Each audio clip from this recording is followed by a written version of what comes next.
Hi, everybody. So, my presentation today is on the theme of erasure. The theme of erasure is one that has permeated American history and culture for as long as colonists have been around. From the day that colonizers stepped foot on the soil, this soil has been soaked in the blood of the oppressed. Whole tribes and populations were wiped out. As settlements grew in the Americas, more genocide continued to occur. In 1851, Congress approved the Indian Appropriations Act, which pushed indigenous people onto reservations.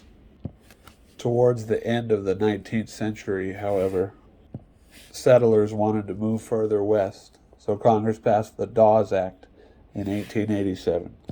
The idea behind the Dawes Act was to get indigenous people to start farming, which meant dividing tribal lands into individual plots, and the leftovers could be sold to the highest bidders.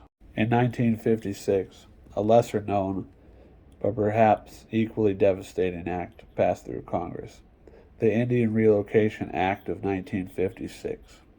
The Indian Relocation Act of 1956 was an act passed by Congress that dealt with moving indigenous peoples from their reservations into urban life. The secret idea behind this was that they could assimilate into American culture and their land could be sold. Certain tribes were disbanded under the act as well, one of the ultimate insults to a people who were already being erased. A major goal of this policy was to save money because if there were not reservations, there would not need to be oversight committees and budgets and the Department of Indian Affairs. A way that it was looked at is that if the indigenous people were assimilated into the cities, they could become just another forgotten victim in a poverty-stricken city. The U.S. government could easily add a few more dollars to their entitlement programs such as welfare and food stamps and save the money that was funding the Bureau of Indian Affairs. So with the passing of this act, indigenous people began flooding into cities and urban areas at a rapid rate with the promise of jobs and housing. It was quite the adjustment, and shockingly, none of the things they were promised came about.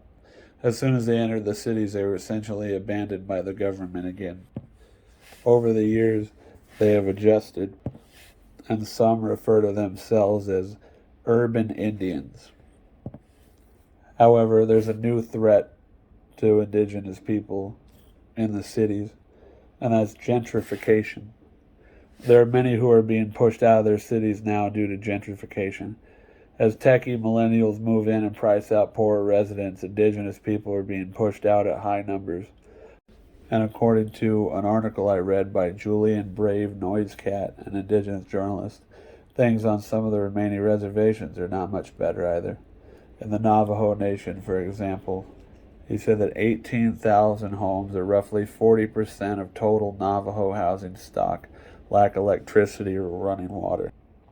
This is what happens when people are taken from their land and put on other land and then taken off of that land and then forced somewhere else.